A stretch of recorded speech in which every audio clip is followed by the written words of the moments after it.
महाराज प्रहलाद जी के वंश के अंतर्गत अगर देखा जाए तो यहाँ हिरण्यकशिपु का संवाद आता है, और हिरण्यकशिपु का संवाद आया कितना कितना प्रबल राक्षस जीव था, आसुर प्रवृत्ति थी। कितनी आसुर प्रवृत्ति, और इतनी आसुर प्रवृत्ति के अंतर्गत प्रहलाद का जन्म हो जाना, वो भी देवऋषि नारद के घर में जाकर, जब प्रहलाद की माता जी गर्भस्थ थी और यहाँ माता जब गर्भ से थी और इंद्र ने हरण कर लिया, जब हिरण्यकशिपु तप करने के लिए गए, साधना करने के लिए गए, ब्रह्मदेव से वर प्राप्त करने के लिए गए, और इंद्रदेव लेकर जा रहे थे और देवऋषि नारद ने उनको छुड़ा लिया। देवऋषि नारद ने उनको ले लिया, और लेने के बाद देवऋषि नारद ने कहा तुम इनको लेकर कहां जा रहे हो? तो इसके गर्भ में जो बालक है वो इतना प्रबल है कि वो बालक हो सकता है कि हिरण्यकशिपु जैसा ही राक्षस प्रवृत्ति का होगा, और ज्यादा राक्षस प्रवृत्ति का होगा, और ना जाने कितना उपद्रव मचाएगा।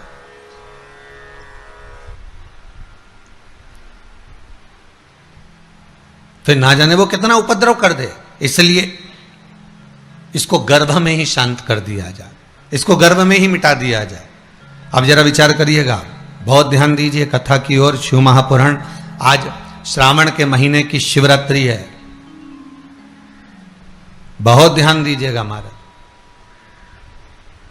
गर्भ में ही उसको मारने का विचार देवऋषि नारद के आ गया कि गर्भ में ही इस बालक को समाप्त कर दिया जाए।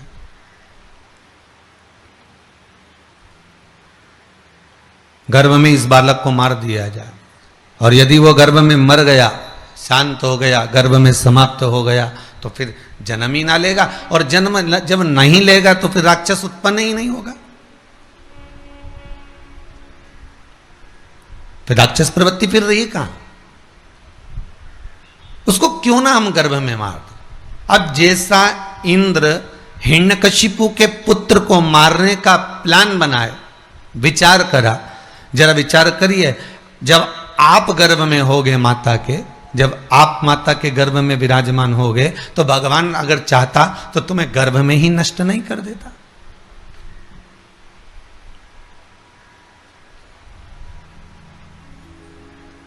भगवान अगर चाहता तो गर्भ में नष्ट नहीं कर देता, पर उस परमात्मा ने गर्भ में नष्ट इसलिए नहीं करा क्योंकि प्रहलाद को भी इंद्र गर्भ में नष्ट कर रहे थे, प्रहलाद को भी इंद्र गर्भ में नष्ट कर रहे, पर देख लिया देवऋषि नारद ने कि यह बालक कोई साधारण नहीं है, यह बालक जो गर्भ के अंदर विराजमान है यह कोई साधारण नहीं हो सकता। जो गर्भस्थ विराजमान है यह भगवान की भक्ति में डूबने वाला, भगवत का स्मरण करने वाला, भगवत नाम का जाप करने वाला, श्री हरि को प्रसन्न करने वाला है, भगवान की भक्ति में डूबने वाला है, भगवान के स्मरण में डूबने वाला है। ये ज्ञात हो गया देवऋषि नारद को। और कोई सदगुरु होता है, कोई संत, कोई साधु, कोई सन्यासी, कोई ब्राह्मण, कोई साधक ऐसा होगा जो पहचान जाएगा कि ये गर्भ में मारने के लायक नहीं है, इसको मारा ना जाए, इसको जीवित रखा जाए। और जब ये जीवित रहेगा, जब ये जीवित रहेगा और जीवित रहेगा तो फिर ये कहीं ना कहीं हरि भक्ति को धारण करेगा, भगवान के स्मरण को धारण करेगा, और भगवान की भक्ति में जब डूब जाएगा, भगवान के स्मरण में जब डूब जाएगा, भगवान की सहज भक्ति में जब वो पहुंच जाएगा, तो संसार के ना जाने कितने लोगों को भी भगवान की भक्ति में डुबो देगा। मारने को तो भगवान गर्भस्थ मार देता, भगवान दोनों को जीवित रखता है, धर्म करने वाले को भी और पाप करने वाले को भी। अगर भगवान चाहते तो इस रावण को गर्भ में नहीं मार देते। अरे बोलो तो, जितने लोग आस्था से चैनल पर कथा सुन रहे हो, जितने फेसबुक यूट्यूब पर कथा सुन रहे हो, अगर भगवान पापी को मारना होता तो जन्म ही क्यों देता?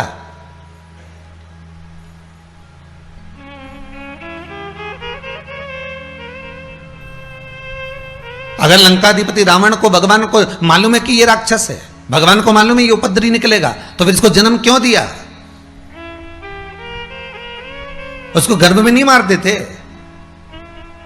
भगवान को मालूम था कि ये कंस है और उपद्रव मचाएगा और ना जाने पूरी मथुरा ब्रजमंडल को हाहाकार मचा देगा, तो भगवान क्या इस कंस को नहीं मार देते गर्भ में? पर भगवान ने उसको जन्म दिया। हिरण्यकशिपु जब पैदा हुए तो क्या भगवान को नहीं मालूम था कि ये पैदा होगा तो उपद्रव करेगा? पर भगवान ने उसको भी जीवित करा। हिरण्याक्ष का भी मालूम था। संसार में भगवान अगर देवतुल्यों को, भगवत भजन करने वालों को, स्मरण करने वालों को, पुण्य करने वालों को, धर्मात्माओं को अगर मेरा भगवान जन्म देता है तो उसके साथ में पाप करने वालों को भी भगवान जन्म देता है। कारण क्या होता है कि भगवान ये विचार करता है कि पुण्य वाले के साथ में भजन में अगर लगोगे, परमात्मा की भक्ति को धारण करोगे, तो एक ना एक दिन वो परमात्मा का मिलन करवा देगा। एक छोटा सा प्रसंग है, ध्यान दीजिएगा। एक गोबर के कीड़े को भंवरे से मित्रता हो गई।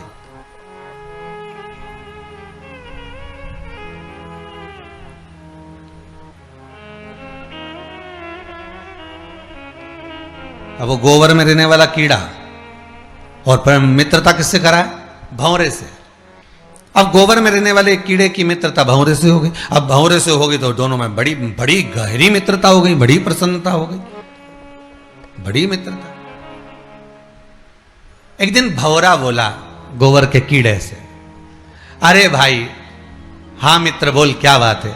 बस मेरा मन कहता है कि अब मुझे बहुत तेज भूख लग रही है। इतनी सी बात। गोबर के कीड़े ने कहा चला जा, जल्दी आ। तो क्या कहाँ हूं? तो भंवरे ने पूछा मैं कहाँ हूं? तो गोबर का कीड़ा काहे में रहता था?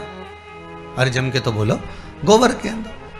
तो गोबर के कीड़े ने कहा जल्दी आ, मैं जहां रह रहा हूं मेरे साथ चल, अभी खिला देता हूं। और जैसे ही वो गोबर में भंवरा बैठा और उसके पंख सब गोबर में लथपथ हो गए, बेचारा खाने गया था भोजन और मालूम पड़े उसी में लथपथ हो गए। तेरे साथ में नहीं रह सकता, एक काम कर, तू मेरे साथ चल।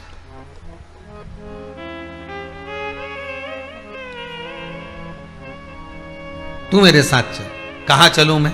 तो चल तो सही मेरे साथ, मैं तेरे को अच्छा अच्छा खाना खिलाता हूं, अच्छा अच्छा भोजन कराता हूं। और भंवरा ले गया उस गोबर के कीड़े को बिठाकर एक फूल के अंदर ले जाकर उसको बिठाया और बिठाकर कहा अब इसका पराग का जो रस है, इस पुष्प का जो रस तत्व है, इस पुष्प का जो आनंद है, वो तू ग्रहण कर।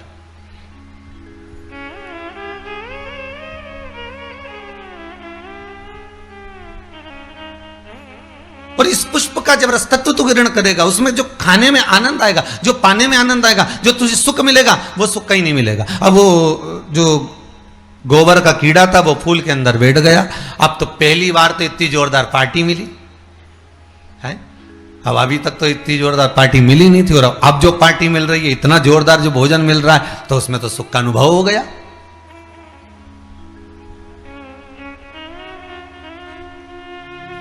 गोबर का कीड़ा इतना डूब गया भोजन में, इतना डूब गया कि धीरे धीरे धीरे धीरे वो पुष्प बंद हो गया और कीड़ा उसी में रह गया।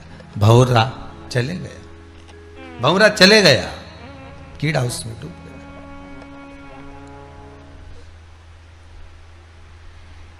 गोबर का कीड़ा फूल में बंद है, पुष्प में बंद है। माली आया, सवेरे सवेरे पुष्प उतार कर ले गया। माली ने ले जाकर उस पुष्प को बाजार में रखा, वहां से कोई ब्राह्मण उस पुष्प को खरीद कर ले गया। ब्राह्मण उस पुष्प को लेकर गया, भगवान के चरणों में ले जाकर उस पुष्प को छोड़ दिया। अब वो कीड़ा भगवान के चरणों से निकला, भगवान के श्री विग्रह की ओर बढ़ा और भगवान के शरीर पर घूम रहा है। घूमने के बाद वो कीड़ा वापस फूल में जाकर बैठ गया, और बैठने के बाद जब पुष्प को उठाया गया, निर्माल्य जब पुष्प हो गए, उनको जब उठाया, उठाने के बाद उसको ले जाकर फिर फूल को, जो उतरे हुए फूल होते हैं, उसको ले जाकर पंडित जी ने गंगा जी में डाल दिया। गंगा जी में डाला, जैसे ही वो गंगा में गया, जाते से ही गंगा के जल में तैर रहा था, ऊपर से भंवरा आ गया। भंवरे ने आकर कहा मित्र क्या बात है, आज तू बड़ा प्रसन्न दिख रहा है। तो वो गोबर का कीड़ा कहता है कि मित्र बने तो तेरे जैसा बने, जिसने मुझे गोबर में से निकालकर पुष्प में ले जाकर रख दिया, पुष्प में से ले जाकर भगवान के चरणों में ले जाकर रख दिया, भगवान के चरणों में से ले जाकर गंगा के जल में ले जाकर रख दिया, ऐसा मित्र बने तो आपको अच्छी जगह ले जाकर रख दिया। अगर संसार में जन्म मिला है आपको, मृत्यु लोक में आप पैदा हुए हो, माता के गर्भ से अगर जन्मे हो, और तो माता को पिता को लज्जित मत करना, साथ उसी का देना जो सतमार्ग पर चल रहा।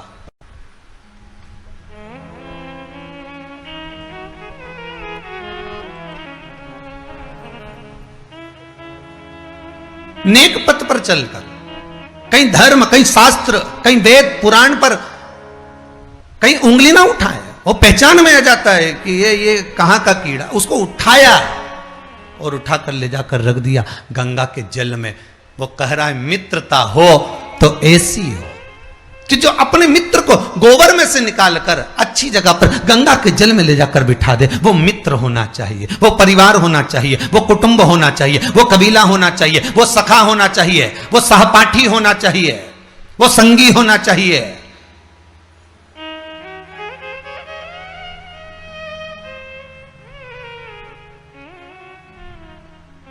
गोबर में से निकालकर जो आपको भगवान के चरणारविंद तक ले जाकर छोड़ दे, गोबर में से निकालकर जो परमात्मा की चौखट तक ले जाकर छोड़ दे, गोबर में से निकालकर जो गंगा के दरवाजे पर ले जाकर छोड़ दे। दो तरह के मित्र होते हैं। एक मित्र हमेशा कहता रहता है चल रहे महाकाल चलते हैं, चल रहे ओमकारेश्वर चलते हैं, चल रहे भीमा शंकर चलते हैं, चल रहे पताल महादेव चलते हैं, चल कुबेरेश्वर महादेव चलते हैं, चल चमत्कालेश्वर महादेव चलते, चल मनकामेश्वर चलते हैं। वो बार बार तुमसे कह रहा है अरे सावन का महीना चल रहा है, चल मंदिर चलते, महाकाल चलते हैं, ओमकारेश्वर चलते हैं, नर्मदा नहाएंगे, महाकाल का दर्शन करेंगे, छिपरा नहाकर बड़ा आनंद पाएंगे,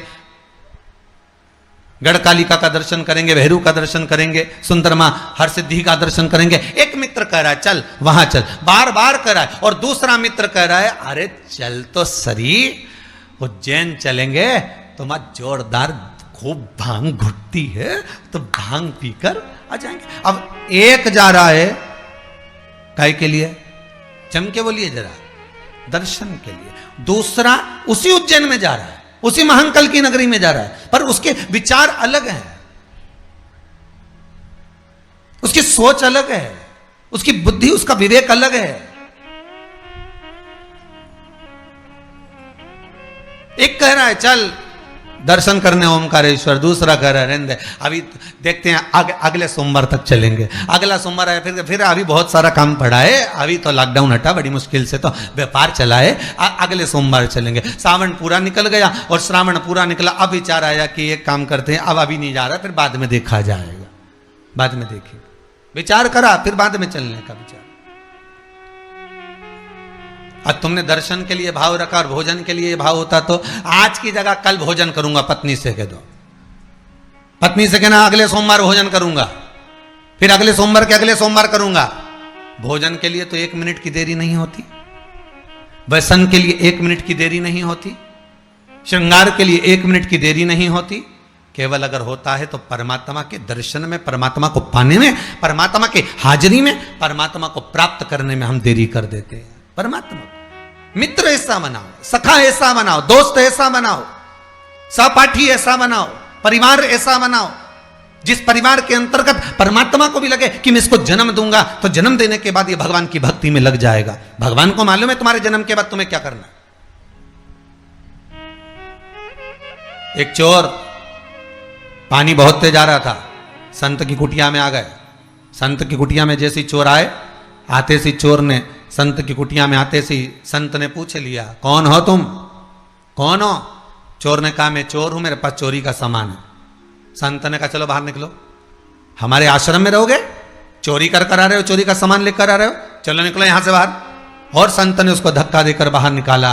पानी बहुत तेज आ रहा था, उस जलवृष्टि में वो गीला हो रहा था, कांप रहा था, ठंड सी लग रही थी उसको, पानी में गीला हो रहा है, कांप रहा है, दांतोड़ी बज रही है, उसके दांतों में से आवाज आ रही है। संत अंदर आ गए, दरवाजा बंद कर लिया, अंदर आकर संत माला लेकर बैठ गए, साधु माला लेकर बैठ गए, तपस्वी माला लेकर बैठ गए, सन्यासी माला लेकर बैठ गए। इतने में आकाशवाणी हो गई और आकाशवाणी होकर कहा अरे ओ संत, तुझे तो आज मालूम पड़ा कि ये चोर है, मुझे तो माता के गर्भ में था तब मालूम था कि ये चोर बनेगा।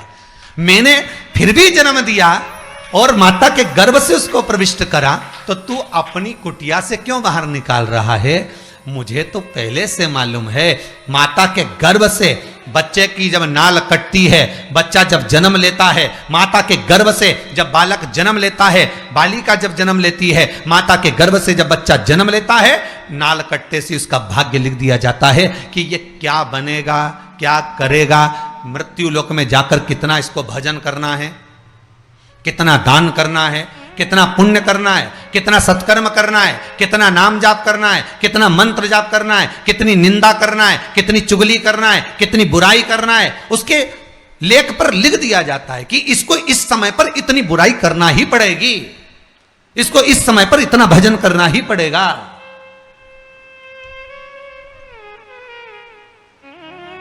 और जब उसके भाग्य में लिख दिया गया,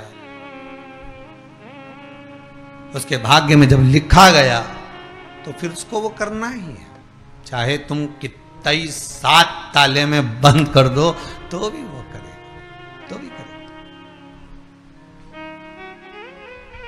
भगवान को मालूम था जन्म देने के पहले, भगवान जब गर्भ में रखा आपको, हमको, चाहे आप हो, जितने आस्था चैनल पर कथा को श्रवण कर रहे हैं, जितने फेसबुक यूट्यूब पर कथा सुन रहे हैं, चाहे वो सुन रहे हो ना सुन रहे हो, चाहे वो कहीं बैठकर कथा का रसतत्व ग्रहण कर रहे हैं, उस परमात्मा को अपने जन्म के पहले मालूम था कि ये क्या करेगा, ये निंदा करेगा कि भजन करेगा, ये स्मरण करेगा कि भक्ति करेगा, ये भोजन करेगा कि भजन करेगा, ये व्यापार करेगा कि नौकरी करेगा, ये सब परमात्मा को मालूम। आपको नहीं, परमात्मा को सब मालूम।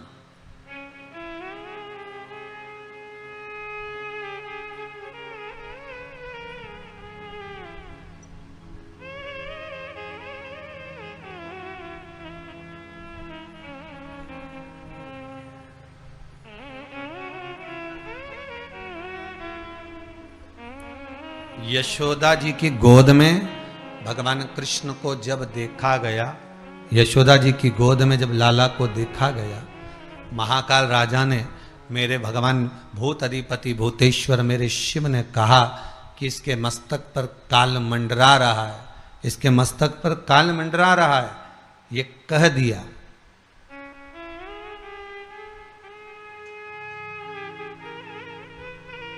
तो भगवान कृष्ण मन में मुस्कुराते हुए यशोदा जी की गोद में विचार करते हैं कि बाबा कह रहे हैं कि इसके मस्तक पर काल मंडरा रहा है, पूतना इसको मारने आएगी, तृणावत इसको मारने आएगा, अगासुर बकासुर कंस ये सब इसको मारने आए, इसके मस्तिष्क पर काल मंडरा रहा है। ये भगवान शंकर जब लाला का दर्शन करने आए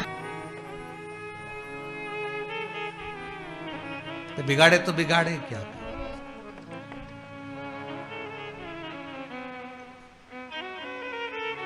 क्योंकि इसकी चित्तवृत्ति में शिव। भगवान को मालूम है आप कितना भजन करेंगे, भगवान को मालूम है आप कितना स्मरण करेंगे, भगवान को मालूम है आप कितना मंत्र जाप जपेंगे, भगवान को मालूम है आप कितना नाम जाप जपेंगे, भगवान को मालूम है आप कितना कीर्तन करेंगे, भगवान को मालूम है आप कितना स्मरण करेंगे, भगवान को एक एक चीज का स्मरण है कि आपकी भक्ति कैसे होगी, आपका स्मरण कैसे होगा, आपका मंत्र जाप कैसे होगा, आपका नाम जाप कैसे होगा, आप कितना कीर्तन करेंगे, कितना मंत्र जाप करेंगे, कितना नाम जाप में डूबेंगे, ये परमात्मा को, ये शिव को मालूम है।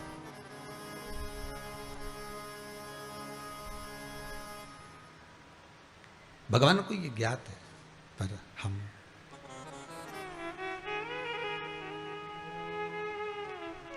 कितना सुंदर गीता जी में कहा है भगवान ने, कितना सुंदर भगवान गीता जी के भीतर कह रहे हैं, कितना सुंदर वर्णन कर रहे हैं कि आप कर्म करिए, फल की इच्छा न रखिए, आप तो केवल कर्म करो।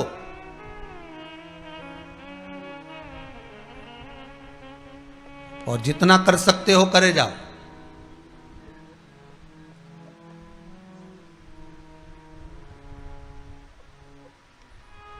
जिस पल, जिस घड़ी, जिस क्षण आपको लगे कि अब मैं कर्म करते करते हार गया, थक गया, अब मेरे बस का कुछ भी नहीं रहा, तब फिर विचार कर लेना।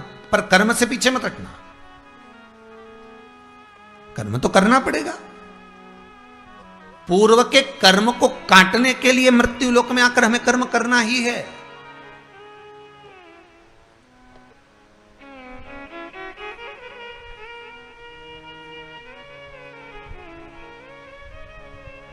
दुख आपको आपका परिवार कभी नहीं देता भाई।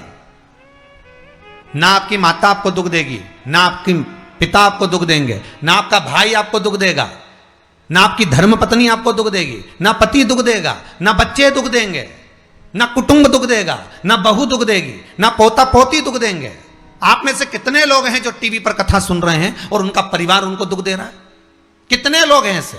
कभी विचार करना एकांत में बैठकर कि आपको ना आपकी पत्नी दुख दे रही है, ना आपको आपका पति दुख दे रहा है, ना आप अपने पति को तलाक दे रहे हो, ना आप अपनी पत्नी को तलाक दे रहे हो, ना आपका बेटा आपको दुख दे रहा है, ना आपकी बहू आपको दुख दे रही है, ना आपका कुटुंब के लोग, परिवार के लोग, भाई आपको दुख दे रहा है। ये कहीं नहीं हो सकता। भाई भी आपको दुख नहीं दे रहा, ना आपके परिवार वाले, ना नातेदार, ना रिश्तेदार, ना मित्र, ना सखा, ना दोस्त, कोई आपको दुख नहीं देता।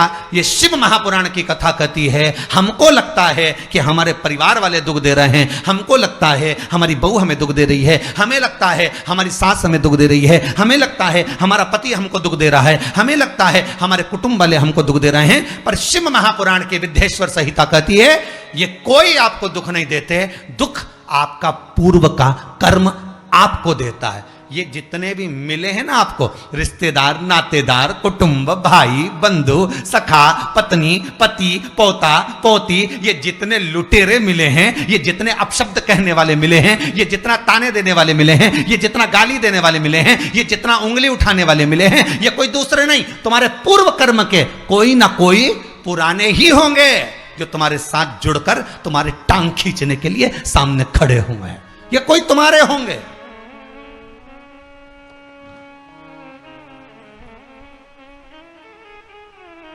तो ये सब दिमाग से निकाल दीजिए आप, आपके ये चित्तवृत्ति बुद्धि से ये बात सब निकाल दो। जितने लोग कथा सुन रहे हैं ना, अपनी बुद्धि से निकाल देना कि मेरी बहू मुझे गाली दे रही है। हाँ, तूने किसी गाय को रोटी नहीं दी और दी भी होगी, दूसरी बार गाय आ गई होगी तो डंडा मार के भगा दिया, वही बहू आई है, वाणी के डंडे कुदा रही है।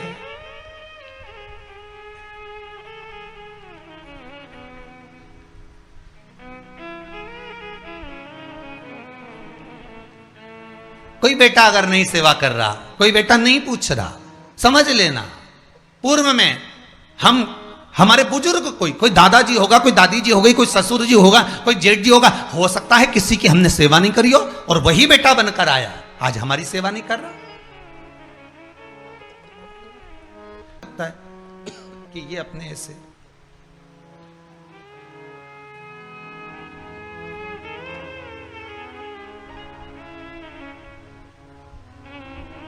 हमको लग रहा है कि ये हमारे ऐसे हैं, हमारे को लूट रहे हैं, हमको ऐसा परेशान कर रहे हैं, हमको ऐसा कर रहे हैं, पर नहीं भाई।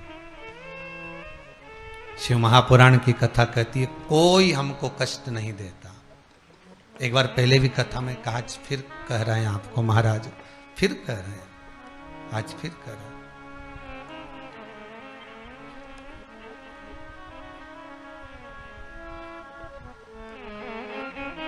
आपको फिर निवेदन कर रहे हैं, बीमार हुए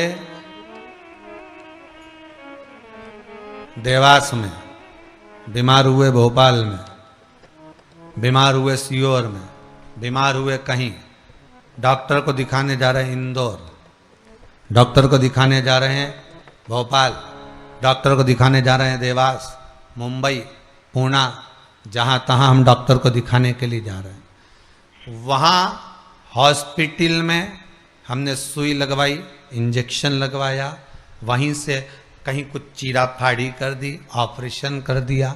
जरा विचार करना कभी एकांत में बैठ कर कि रहते यहाँ थे, दवाई लेने पहुँचे वहाँ, इंजेक्शन वहाँ लगवाया, बताओ ऑपरेशन वहाँ करवाया।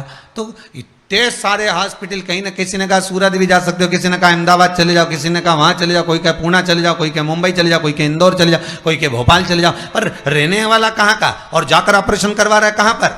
विचार करिएगा। रहने वाला कहाँ का और इंजेक्शन लगवा रहा है कहाँ जाकर? जरा विचार करिएगा।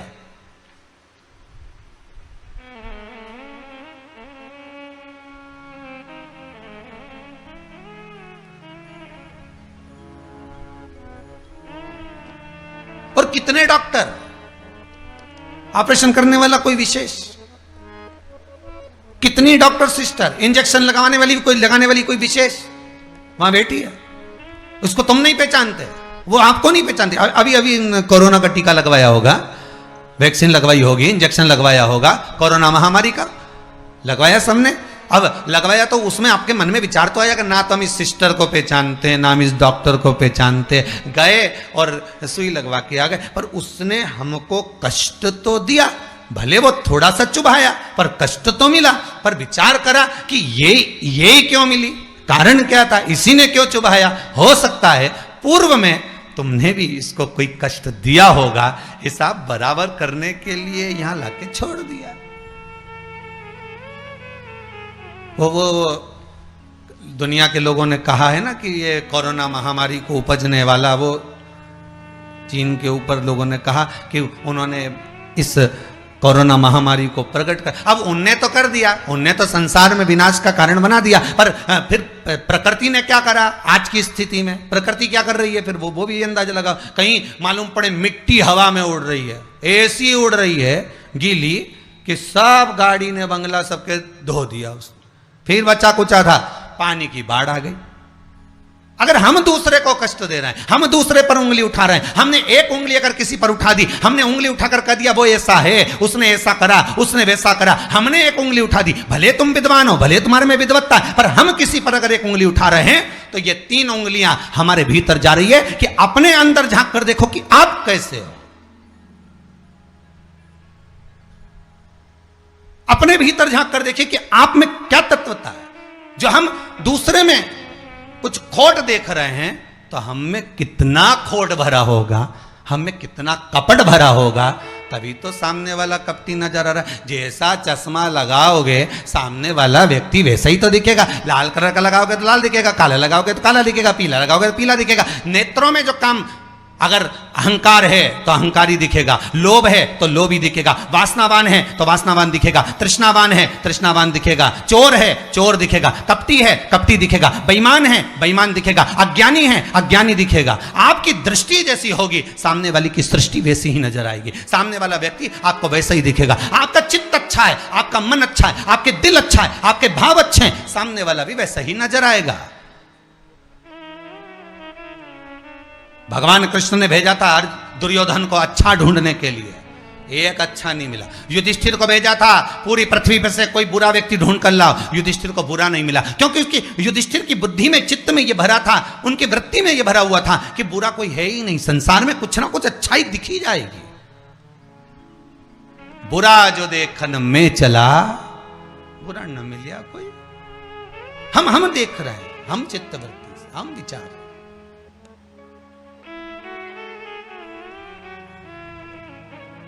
कौन ना बहू बुरी है, फिर निवेदन करूंगा, ना सास बुरी है, ना बेटा बुरा, ना बहू बुरी, ना ही ये पूरा संसार बुरा, सब अच्छे हैं।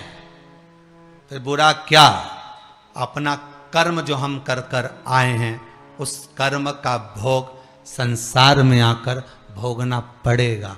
एक रोटी भी हमको खाने को मिल रही है तो हमारे पूर्व के किए हुए कर्म के अनुसार मिल रही है। दुख भी अगर हमको मिल रहा है तो हमारे पूर्व के कर्म के अनुसार मिल रहा है। सुख भी मिल रहा है तो हमारे पूर्व के कर्म के अनुसार मिल रहा है। हम जैसा कर्म करें उसके अनुसार हमें फल मिल रहा है, तो जीवन का सुख क्यों ना मिलेगा साहब, वो जीवन का आनंद क्यों ना मिलेगा। महाराज शिव पुराण कह रहे हैं कोई बुरा नहीं संसार में। ये जितने नाते रिश्ते कुटुंब कबीले बनते चले जाते हैं, ये हमारे कर्म के अनुसार बनते चले जाते हैं, कर्म के अनुसार, ये कोई दूसरा बनाता नहीं है। जैसा पूर्व में कर कर आए हो वैसा आपके सामने आपका व्यवहार सामने वाले का प्राप्त होगा, वैसा व्यवहार प्राप्त होगा।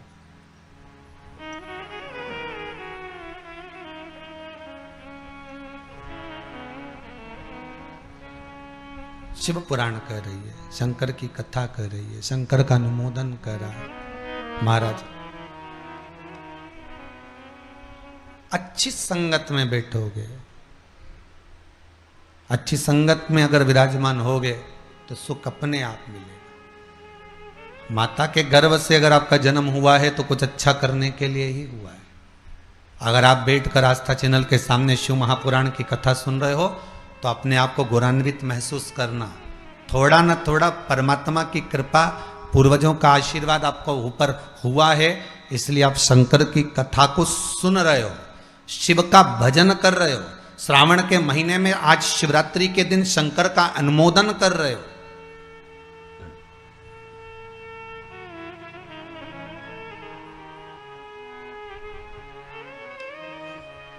घर में 4 बहुएं होती हैं, 5 बहू होती है, 6 बहू होती है। सास 6 बहू को बोलती है कि जाओ पानी लेकर आओ, अरे बोलो जम के जरा, नहीं बोलती ना। सास किसी एक का नाम लेगी, ए बेटा, ए लाली, एक बहू का नाम लेगी और उसको पुकारेगी और पुकार कर कहेगी जरा मेरे लिए 1 गिलास पानी ला दे बेटा। बहू जाएगी, पानी ला कर देगी। अब सास ने वो 3 को क्यों नहीं बुलाया रे? अरे बोलो तो जम के, वो 3 से क्या सास की दुश्मनी थी? नहीं, वो भी रोज मिलती, वो भी रोज प्रणाम करती है, वो भी रोज नमन करती है, वो भी रोज ना रोज सास के पास जाकर बैठती हैं, वो भी सास उनको भी साड़ी देती है और सास उसको भी साड़ी देती है, सास उसको भी रकम देती है, उनको भी। पर एक को बुलाया आवाज लगाकर, ए बेटा, ए लाली, ए बहू, जरा इधर आ, और जिसका नाम लेकर बुलाया वो दौड़ कर आई और लाकर पानी दे दिया। पर सास इसी को क्यों बुलाती है? 4 बहू में से इसी बस बहू को आवाज क्यों लगाती है? बस उतना तुम अंदाजा लगा कर रखो कि सास इसी को ज्यादा क्यों बुलाती है, इसी से बात क्यों ज्यादा करती है। ना तो उसने कुछ दिया, ना इसने कुछ दिया, ना कोई बात। पर कुछ बहू में, 4 बहुओं में, 4 बेटे में कोई एक ऐसा होता है जिससे सास की अच्छी पटती है। उसी तरह भोलेनाथ भी परिवार में उसको देख लेता है जिससे शिव की अच्छी पटती है, उसी को बिठाता है कथा में।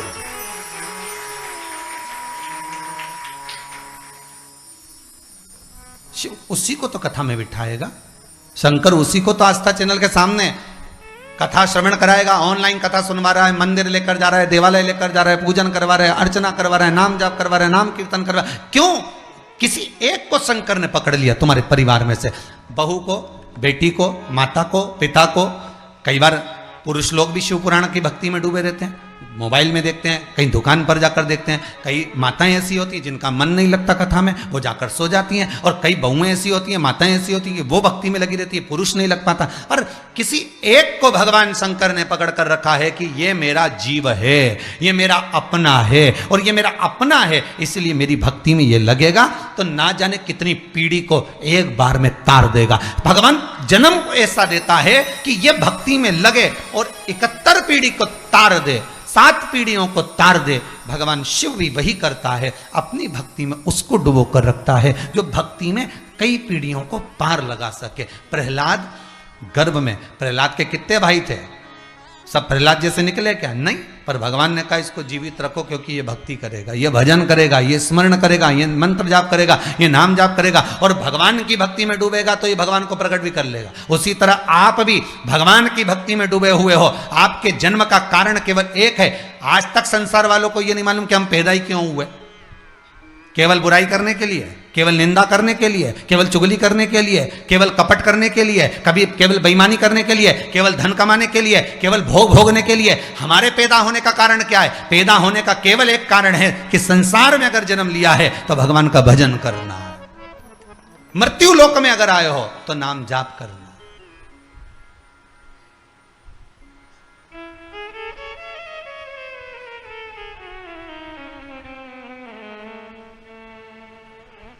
अगर मृत्यु लोक में आए हो तो भजन करो, मंत्र जाप करो। अरे मौका मिला है, उस स्मरण में डूबो।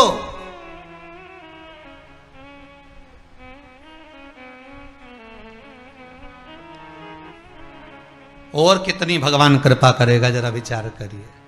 कितनी कृपा और परमात्मा करेगा कि महाशिवरात्रि जैसी शिवरात्रि श्रावण के महीने में, हर महीने शिवरात्रि आती है। आपको पहले भी कहा, ऐसा कोई महीना नहीं जाता जिसमें शिवरात्रि नहीं आती हो।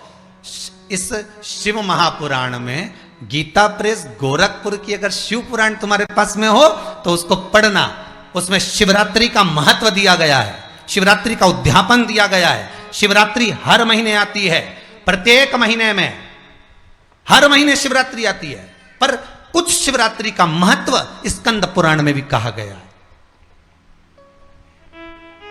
जैसे अधिक मास में पड़ने वाली शिवरात्रि, श्रावण मास में पड़ने वाली शिवरात्रि, इनकी महत्वता कही गई, पर इस महत्वता को लोग जान नहीं पाए, आज तक प्रकट नहीं कर पाए। शिव महापुराण की कथा चली और उसमें आपको नहीं तो आप लोग भी इतनी बार अभिषेक करा, इतनी बार पूजन करी, इतनी बार अर्चना करी, तुम्हारे ध्यान में आया क्या कभी कि सावन में शिवरात्रि आएगी और इतनी महत्वता रखती है, इतनी महत्वता रखती है कि उस शिवरात्रि का महत्व आनंद देने वाला होता है, कार्य की सिद्धि देने वाला होता है। पर शंकर की कथा में जब हमने श्रवण करना प्रारंभ करा, शिव की कथा में जब हमने ज्ञात करना प्रारंभ करा, तब समझ में आया कि सावन के महीने में भी जो शिवरात्रि होती है वो जीवन का आनंद प्रदान कर देती है। वो साधारण नहीं हो सकती, उसका रस तत्व बड़ा होता है।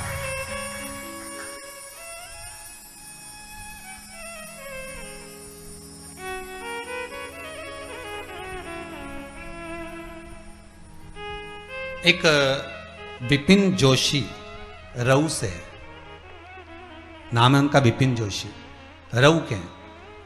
उस बच्चे ने एक मैसेज करा है, किसी के यहां सर्विस करता है वो, तो उस बच्चे ने मैसेज करा है कि मेरी बहन की शादी है देवउठनी एकादशी के बाद, मेरी बहन की शादी है और मेरे पिताजी नहीं है, मैं और मेरी माँ और मेरी बहन है।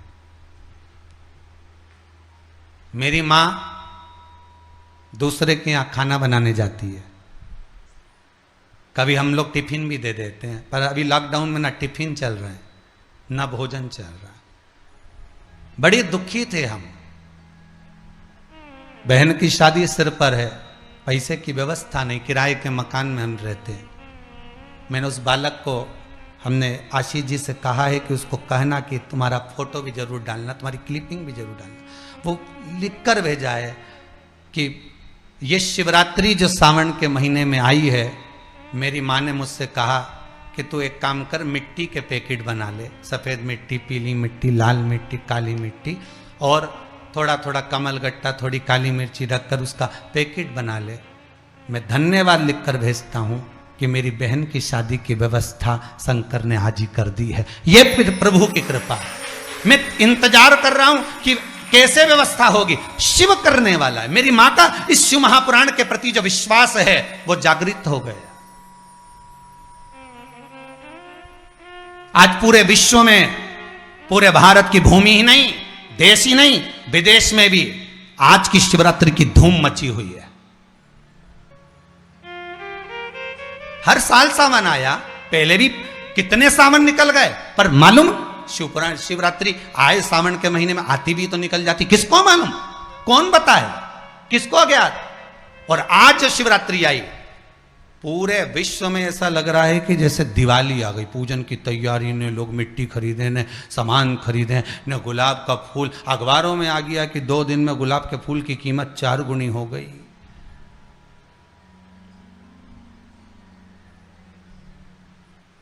धतूरा भी सिर चढ़ गया। अब धतूरा लोग शंकर जी के सिर चढ़े, कहीं कहीं के तो दिमाग में चढ़ गया धतूरा। गजब। एक भाई ने तो क्लिपिंग भेजी है कि मैं धतूरा लेने आया हूं। तो धतूरा लेने आया हो, क्योंकि मैं धतूरा लेने आया हूं। धन्य।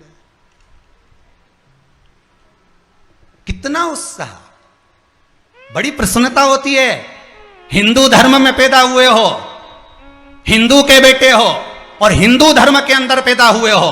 आज हिंदू धर्म को ये दूसरी संप्रदाय के लोग काट रहे हैं। कम से कम इस आस्था चैनल के माध्यम से, फेसबुक यूट्यूब के माध्यम से, घर घर में जब शंकर का शिवलिंग का अनुष्ठान होगा, 7 बजे से 8 बजे तक जब पूजन होगी, तो कम से कम हिंदू तो जागेगा। हिंदू तो आगे बढ़ेगा। जो ये धर्म को काट रहे हैं, हिंदू धर्म के ऊपर तलवार लेकर झूल रहे हैं कि हम हिंदू धर्म काटेंगे, हमारे धर्म में लोगों को जोड़ेंगे, हम इनको ये बना देंगे, हम इनको ये बना देंगे। नए नए लड़का लड़कियों को काट काट कर दूसरे धर्म की ओर लेकर जा रहे हो। कम से कम घर में बैठकर जब मिट्टी का शिवलिंग, पार्थिव शिवलिंग का निर्माण करोगे, और वो पार्थिव शिवलिंग का निर्माण तुम सावन में कर रहे हो, पर सावन में शिवलिंग का निर्माण अगर होता है तो सूर्य अस्त के पहले शिवलिंग का विसर्जन होता है। पर याद रखना, आप शिवलिंग बना रहे हो रात्रि को, अनुष्ठान कर रहे हो रात्रि को, विसर्जन कर रहे हो रात्रि को, तो कोई तुमसे पूछे तो कह देना क्योंकि शिवरात्रि है। 12 महीने की शिवरात्रि को रात के समय शंकर का पार्थिव शिवलिंग बन जाता है। यह शिव महापुराण में शिव चरित्र के अंतर्गत लिखा है। रात्रि के समय पर शंकर भगवान का केवल शिवरात्रि के दिन, 12 महीने की शिवरात्रि को आप रात को कभी भी शिवलिंग बनाओ, पूजन करो, अर्चना करो, 4 बार करो, भगवान की आराधना करो और फिर उसका विसर्जन करो। यह शिव महापुराण में लिखा। पहले लोग 1.25 करोड़ शिवलिंग बनाते थे, अब आज ना जाने कितने करोड़ बन जाएंगे घर घर में। हर हर महादेव, घर घर महादेव, हर घर में शंकर, हर घर में शिव, हर घर में। शिवरात्रि का अनुमोदन है ये शिवरात्रि है, मूल आनंद पाओ। ये वो सुख देने वाली, आनंद देने वाली। महाराज शिव पुराण कह रही है, कर्म के अनुसार हमको फल मिला।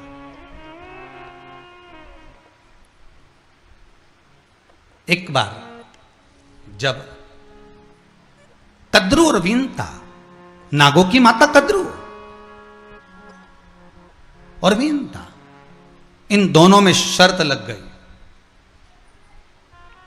और शर्त लगी क्या कि ये सूर्य नारायण भगवान के जो रथ का घोड़ा है और घोड़े की जो पूंछ है वो सफेद, घोड़ा सफेद तो पूंछ भी सफेद, और कद्रू ने कह दिया काली है और वीनता करी सफेद, और उन दोनों में क्लेश मच गए। दोनों आ गया महाराज, सर्पों ने जाकर लपेट भी लिया।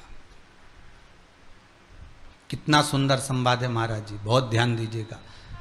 कद्रू के पुत्रों ने जाकर घोड़े की पूंछ को लपेट लिया, पूंछ काली हो गई, भिन्नता को दिख गई, भिन्नता दासी हो गई कद्रू, भिन्नता कद्रू की दासी। एक बार कद्रू के 1000 पुत्र थे। सांप कितने हुए थे? 1000। और वीनता के 2 पुत्र थे, गरुण वरुण, 2। वीनता के 2 पुत्र।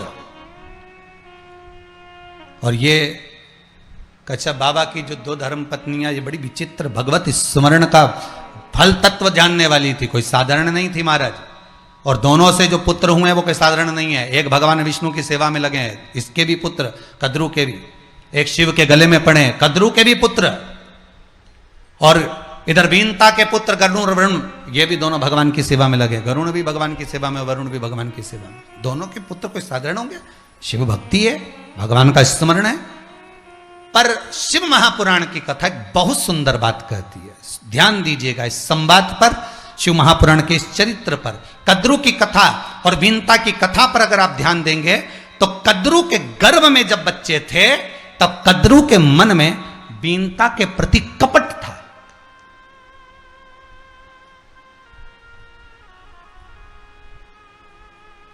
वीनता के प्रति कपट भरा हुआ था। एक गर्भवती जो नारी होती है ना, जिसके भीतर गर्भ होता है, गर्भवती जो नारी होती है, मेरा निवेदन रहेगा इस व्यासपीठ से, मैं करबद्ध निवेदन करता हूं हाथ जोड़ करके, गर्भवती नारी को अगर कितना भी क्रोध आए, पर 9 महीने थोड़ा क्रोध पर संयम रखिएगा। आपको कोई जल दे रहा है, लड्डू खाने को दे ना दे, कोई पेड़ा दे ना दे, कोई पूछे ना पूछे, सम्मान दे ना दे, आदर करे ना करे, सत्कार करे ना करे, पर गर्भवती नारी को 9 महीना जब तक बच्चे गर्भ में है तब तक मुख से अपशब्द नहीं कहना, क्रोध नहीं करना, कोई ऐसे शब्द ना बोलना जिससे किसी को ठेस पहुंचे। उसका कारण क्या होगा? उसका कारण दूसरे पर नहीं होगा, जो गर्भस्थ बालक है उसमें होगा। देखिए, बीनता ने अपने पति से कहकर केवल 2 पुत्र मांगे थे, कद्रू ने 1000 पुत्र मांगे थे। दोनों को हुए, उसको 1000 हुए, इसको 2 हुए। पर बीनता ने एक बात बड़ी सुंदर कही, मुझे 2 पुत्र हों भगवत भजन वाले। कद्रू ने भी कहा मुझे भी 1000 पुत्र हों भगवत भजन करने वाले। तो कद्रू का पुत्र शेषनाग भगवान विष्णु की सैया पर है, वासुकी नाग भगवान शंकर के गले में है। ये भजन करने वाले चाहिए। दोनों ने भजन करने वाले मांगे, दोनों ने सेवा करी, दोनों ने अर्चना करी, दोनों ने स्मरण करा। पर एक के पुत्र सर्प बने जिनके मुख में विष भरा है, और दूसरे गरुण जी महाराज जिनके मुख पर श्रीमन नारायण श्रीमन नारायण, वरुण जी महाराज जिनके मुख पर श्रीमन नारायण श्रीमन नारायण। जरा विचार करिएगा, क्यों? क्योंकि बीनता के मन में कद्रू के प्रति कपट नहीं था, पर कद्रू के मन में बीनता के प्रति कपट था। वो कपट का विष बन गया, और जितने गर्भ में बालक थे वो सब विषैले हो गए, वो सारे विषैले।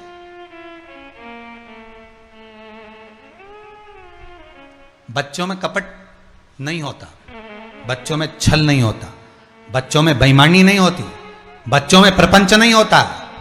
बच्चे तो एकदम साफ होते हैं, एकदम क्लीन।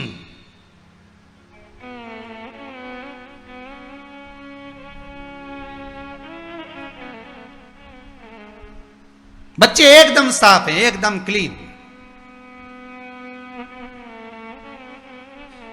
उनके मन में पाप नहीं है, उनके मन में कपट नहीं है। मां रोई, बच्चे पहले रो दिए, पिता रोया, बच्चे पहले रो दिए। घर की दशा देख ली, कुछ नहीं है, बच्चे कभी जिद नहीं करे, मम्मी हमको दिवाली पर कपड़े नहीं चाहिए, अभी कुछ भी नहीं, हमारे पास बहुत सारे रखे। बच्चों के मन में कपट नहीं है, बच्चों के मन में प्रपंच बेईमानी नहीं है, छल नहीं है। कोरा कागज है बच्चा।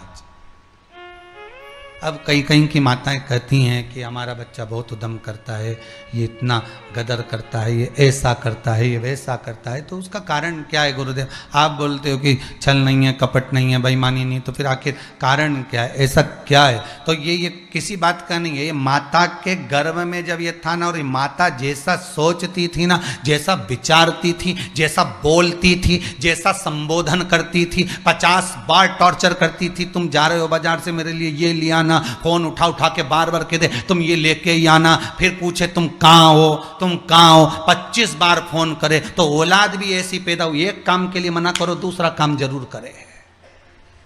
जैसा माता पिता का भाव होगा वैसे संतान।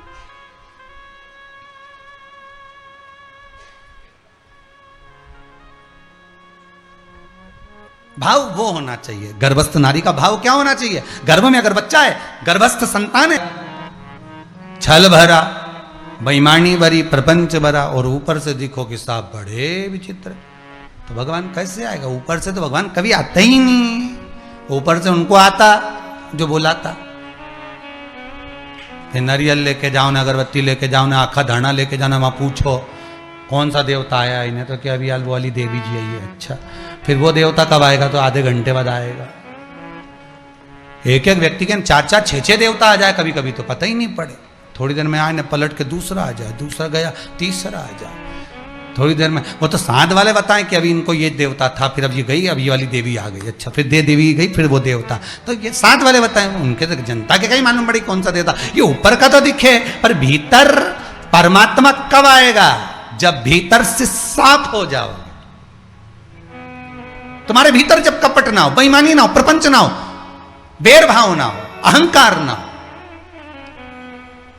किसी के लिए कपट ना भरा हो, परमात्मा भीतर प्रवेश कर गया तुरंत।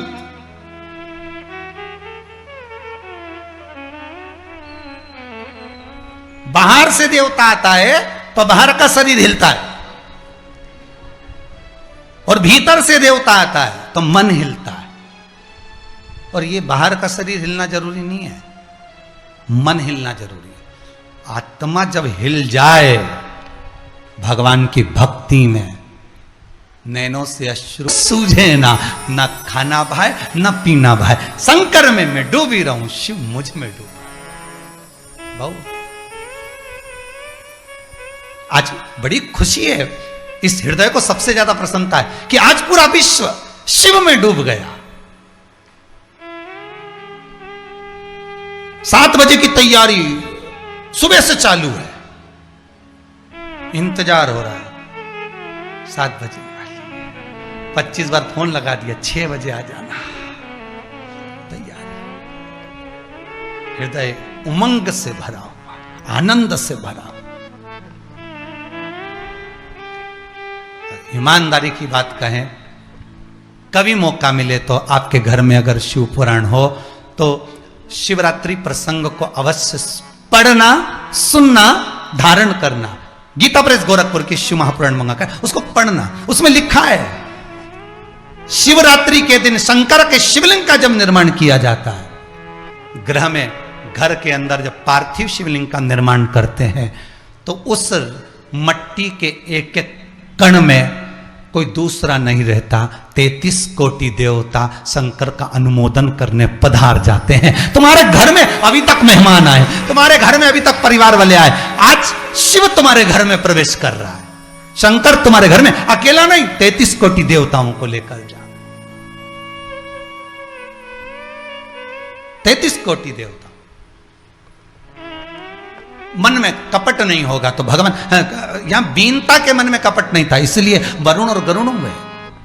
और यहां कद्रू के मन में कपट था तो भीतर बाहर की जिह्वा का जो जहर था, व्यक्ति जैसा बोलता है, जैसा अपशब्द कहता है, ताने देता है, गाली देता है, आड़े तेड़े संबोधन कहता है, उसकी जीवान का जहर उसके भीतर उतरता रहता है, उसकी आत्मा, उसकी चित्त, उसकी वृत्ति अंदर ले जाती है। कद्रू जैसा बीनता से कपट करती थी, वो कपट कद्रू के उदर में चला गया और बच्चे जो 1000 गर्भ में थे उनमें वो जहर भरा गया। वही जहर आज भी सांप के अंदर है, सर्प के अंदर।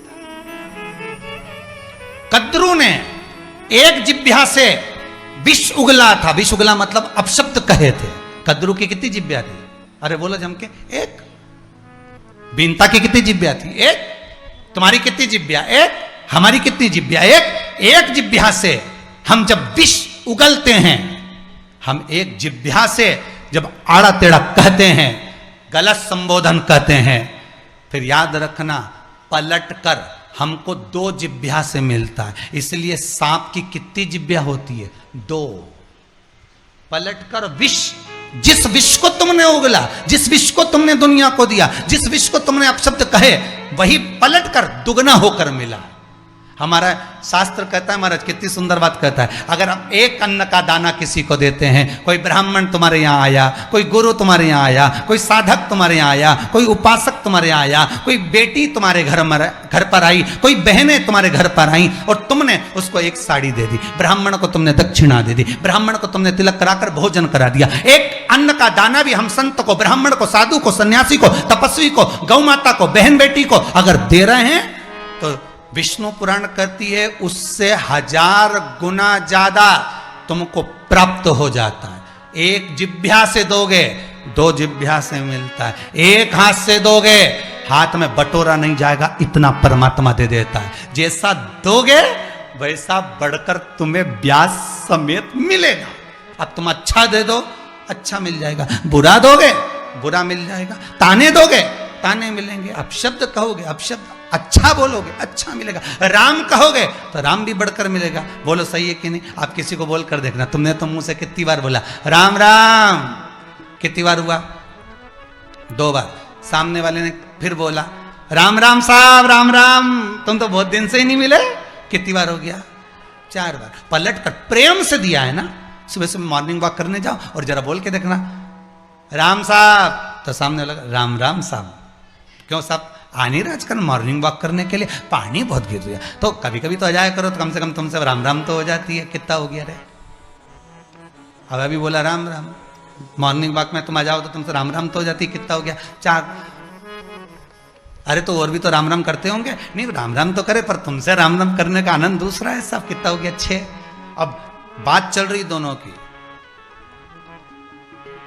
पर कई लोग तो ऐसे हम उनसे राम राम करे तो राम राम नहीं करे। तो उसने कहा भले नहीं करे तुम तो राम राम करो साहब। कितना हो गया 8। सुबह से जो बात करने टीका राम राम राम राम राम राम 11 बार। अरे प्रहलाद की कथा आती है कि हिरण्यकशिपु इतना पाप कर्म में लिप्त हो गए, इतने लिप्त हो गए कि प्रहलाद को चिंता लग गई। प्रहलाद की आंखों में जल भर गया। एक दिन देवर्षि नारद ने पूछ लिया, क्यों रे नारद? नारद जी ने पूछा क्यों प्रहलाद, ये बता तू रो क्यों रहा है रे? इतना विद्वान होकर तू रो रहा है? तेरी माता के गर्भ में मैंने तुझको ज्ञान दिया था, माता के गर्भ में मैंने तुझे विद्वान बना दिया था, फिर क्यों रो रहा है? किस लिए रो रहा है? प्रहलाद कहते हैं मेरे पिताजी कभी भगवान का नाम नहीं लेते। जब वो प्राण छोड़कर जाएंगे कहीं नरक ना पड़ जाए, उसका मुझे दुख है। देवऋषि नारद ने कहा इतनी सी बात है, तू चिंता मत कर।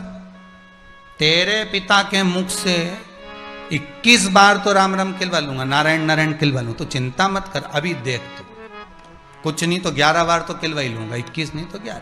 देवऋषि नारद ने प्रहलाद जी से कहा, प्रहलाद जी बोले मेरे पिता के मुख से 11 बार नारायण किलवाना दम रखाता है, वो एक बार नारायण नहीं बोले। कभी कभी मुंह पे नारायण आ भी जाता है तो ना बोल के रह जाता, आगे बढ़ता ही नहीं। तो चिंता मत कर। देवऋषि नारद ने एक तोते को बुलाया, तोते को सिखा दिया नारायण नारायण नारायण नारायण, और उसको पेड़ पे बिठा, और जहां से हिरण्यकशिपु निकल रहा था तोते को वहां बिठा दिया। और तोता हिरण्यकशिपु जैसे नीचे उतरा और तोते ने बोल दिया नारायण नारायण। हिरण्यकशिपु ने जो तोते को देखा तो गुस्से में लाल हो गया। मंत्री को बुलाया, इधर आ, हमारे राज्य में मनुष्य नहीं बोल सकता तो ये तोता नारायण कैसे बोल दिया? गिनते जाओ जरा, ये तोता नारायण कैसे बोल दिया? मंत्री बोले हमको ही नहीं मालूम, इसको सिखाया किसने?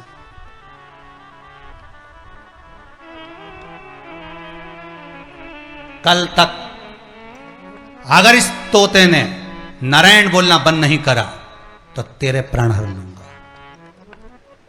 गिनते जाओ। बस घर गया, गुस्से में लाल, तन्न फन हो रहा। पत्नी ने पूछ लिया, आज तुम्हारा क्रोध दिख रहा है, क्या हुआ क्या ये तो बताओ।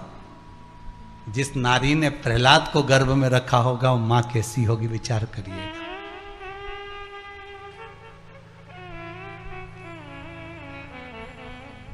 रामकृष्ण परमहंस स्वामी विवेकानंद, चैतन्य महाप्रभु श्रीमद वल्लभाचार्य, श्री रामानुजाचार्य, तुकाराम जी, मीराबाई, कर्माबाई, नरसिंह मेहता, नामदेव, ध्रुव, प्रहलाद को जिन माओं ने जन्म दिया होगा वो मां कैसी होगी, कभी विचार करिएगा। जिन्होंने ऐसे ऐसे विद्वानों को जन्म दिया है वो माता कैसी होगी, उसका संस्कार कितना प्रबल होगा।